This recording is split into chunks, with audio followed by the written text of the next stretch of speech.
എങ്ങനെയാണ് ഈ ചെറു പക്ഷികൾ വിമാനത്തെ തകർക്കുന്ന വലിയ ബോംബുകൾ പോലെ പ്രവർത്തിക്കുന്നത്? അനവധി പക്ഷികൾ വിമാനത്തിൽ കൂട്ടമായിട്ട് വന്ന് ഇടിച്ചതുകൊണ്ട് വിമാനത്തിന് കാര്യമായിട്ടുള്ള അപകടങ്ങളൊന്നും സംഭവിക്കാറില്ല. പക്ഷേ ഈ കൂട്ടിയിടിയൊക്കെ സംഭവിക്കുന്നത് കൃത്യമായിട്ട് അതിൻ്റെ എൻജിൻ ഭാഗത്താണെങ്കിലാണ് വലിയ പ്രശ്നങ്ങൾക്ക് കാരണമായി മാറുന്നത്. ഒരു ടിപ്പിക്കലായിട്ടുള്ള കൊമേഴ്ഷ്യൽ വിമാനത്തിൻ്റെ ചിറകുകളിലേക്ക് നോക്കിക്കഴിഞ്ഞാൽ നമുക്ക് ഓരോ എഞ്ചിനുകൾ വീതം കാണാൻ സാധിക്കും. ആ എഞ്ചിനുകൾ അതിശക്തമായിട്ട് വായുവിനെ അതിൻ്റെ ഉള്ളിലേക്ക് വലിച്ചെടുക്കുന്നുണ്ട്. അതിൻ്റെ ഉൾഭാഗം ഒന്ന് പരിശോധിച്ച് നോക്കിക്കഴിഞ്ഞാൽ ഉള്ളിലേക്ക് പോകും തോറും അവിടുത്തെ സുഷിരങ്ങൾ വളരെയധികം നേർത്തു വരുന്നതായിട്ട് നമുക്ക് കാണാൻ സാധിക്കും. വെളിയിൽ നിന്നും ഉള്ളിലേക്ക് വലിച്ചെടുക്കുന്ന വാതകം അല്ലെങ്കിൽ വായുവിനെ വളരെയധികം കംപ്രസ് ചെയ്യുന്നതിൻ്റെ ഭാഗമായിട്ടാണ് ഈ ഭാഗങ്ങൾ ഇങ്ങനെ ചുരുങ്ങി ചുരുങ്ങി വരുന്നത്.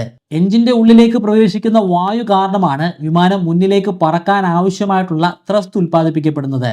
വായു മാത്രമല്ല കാരണം, വേറെയും ഒരുപാട് ഫാക്ടേഴ്സ് ഉണ്ട്. വളരെ കോംപ്ലിക്കേറ്റഡ് ആയിട്ടുള്ള ഒരു പ്രോസസ്സാണ് ഒരു ജെറ്റ് എഞ്ചിൻ്റെ പ്രവർത്തനം. നിങ്ങൾക്ക് ജെറ്റ് എഞ്ചിൻ്റെ പ്രവർത്തനം ഡീറ്റെയിൽ ആയിട്ട് അറിയാൻ താല്പര്യമുണ്ടെങ്കിൽ താഴെ കമൻറ്റിൽ ഒന്ന് രേഖപ്പെടുത്തുക. ഡീറ്റെയിൽ ആയിട്ടുള്ള ഒരു വീഡിയോ ചെയ്യാൻ ഞാൻ ശ്രമിക്കുന്നതാണ്. വിമാനം പറക്കണമെങ്കിൽ ശക്തമായിട്ടുള്ള ഒരു ത്രസ്റ്റ് തന്നെ വേണം. അതുകൊണ്ട് കൂടുതൽ വായുവിനെ ഉള്ളിലേക്ക് വലിച്ചെടുക്കണം. അങ്ങനെ കൂടുതൽ വലിച്ചെടുക്കുന്നതിൻ്റെ ഭാഗമായിട്ട് എഞ്ചിൻ്റെ മുൻഭാഗത്തുള്ള ടർബൈനുകൾ അതിശക്തമായിട്ടുള്ള വേഗതയിലായിരിക്കും കറങ്ങുക. ഒരു മിനിറ്റിൽ 20,000 തവണ കറങ്ങുന്ന ടർബൈനുകൾ പോലും വികസിപ്പിച്ചെടുത്തിട്ടുണ്ട്.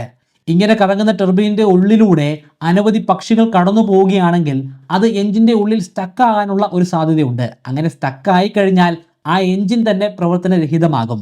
പക്ഷേ ഒരു എഞ്ചിൻ പ്രവർത്തനരഹിതമായതുകൊണ്ട് വിമാനം പ്രവർത്തനരഹിതമായി മാറുന്നില്ല.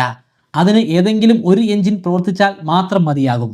അപകടങ്ങൾ സംഭവിച്ചപ്പോഴൊക്കെ 2 എഞ്ചിനുകളും പ്രവർത്തനരഹിതമായിട്ടുണ്ട്. പക്ഷേ അത് വളരെയധികം ഉയരങ്ങളിൽ വെച്ചായിരുന്നില്ല. ഭൂമിയുടെ പ്രതലത്തോട് വളരെ ചേർന്ന് ലാൻഡ് ചെയ്യുന്ന സമയത്തോ അല്ലെങ്കിൽ ടേക്ക് ഓഫ് ചെയ്യുന്ന സമയത്തോ ആയിരുന്നു. വിമാനത്താവളത്തിന് തൊട്ടരികിലായതുകൊണ്ട് തന്നെ ഈ പ്രതികൂല സാഹചര്യത്തിൽ പോലും പൈലറ്റിന് വിജയകരമായിട്ട് ഹാർഡ് ലാൻഡ് ചെയ്യിക്കാൻ സാധിക്കുന്നതാണ്. പക്ഷേ അങ്ങനെ വരുന്ന സാഹചര്യത്തിൽ പോലും പലപ്പോഴും വിമാനം അഗ്നിക്ക് ഇരയാകാറുണ്ട്.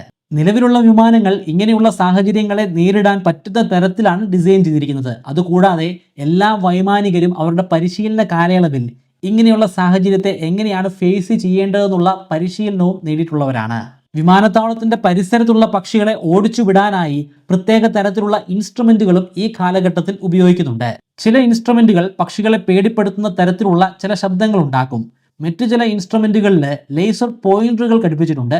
ആ ലേസർ പോയിന്ററുകൾ ഉപയോഗിച്ചിട്ടാണ് പക്ഷികളെ ഓടിച്ചു വിടാനായിട്ട് ശ്രമിക്കുന്നത്. ഇതിനെല്ലാം ഉപരിയായി എയർ ട്രാഫിക് കൺട്രോളറിന്റെ പൂർണ്ണമായിട്ടുള്ള നിരീക്ഷണവും കൺട്രോളിങ്ങും ഉണ്ട്.